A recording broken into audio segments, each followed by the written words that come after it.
ఆస్తి కోసం బంధాలు బంధుత్వాలు మంటగలుస్తున్నాయి. ఆస్తిని కూతుర్ల పేరిట రాసిస్తాడేమోనన్న అనుమానంతో తండ్రిని నిర్బంధించాడు ఓ వ్యక్తి. అనంతపురం జిల్లా కదిరిలో ఈ ఘటన వెలుగు చూసింది. రాయచోటి రోడ్లోని మహమ్మద్ యూసఫ్ కు 2 కూతుళ్లు, 1 కొడుకు. అయితే ఆస్తి కోసం కొడుకు రఫీక్ తండ్రి యూసఫ్ ని 15 రోజులుగా ఇంట్లోనే బంధించాడు. చుట్టుపక్కల వారి సమాచారంతో పోలీసులు వచ్చి యూసఫ్ కు విముక్తి కల్పించారు. అయితే ఈ ఘటనను చిత్రీకరిస్తున్న మీడియాతో పాటు పోలీసులు చుట్టుపక్కల వారిని తన సెల్తో రికార్డ్ చేశారు రఫీక్. కూతురు కూడా హైదరాబాద్ లో ఉన్నారు. కూతురు ఇంజనీర్, అల్లుడు ఇంజనీరే. ఇంకో అల్లుడు ఈనాడు ఫిలిం సిటీలో దాంట్లో ప్రమోషన్ గా అక్కడ ఉన్నాడు. వాళ్ళు ఎవరు కూడా అంత తగ్గట్టు ఆస్తులు కావాలంత తక్కువ ఇది లేదు.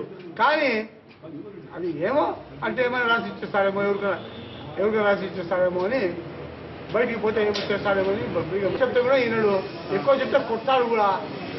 ఆ భయంతో ఏం చేసేది, కొట్టినాడు కూడా. ఇంకో బాటిల్ ట్యూబ్ అది తీసుకొని కొట్టినాడు. ఇట్లా ఇది కంటికి రక్తం వచ్చింది.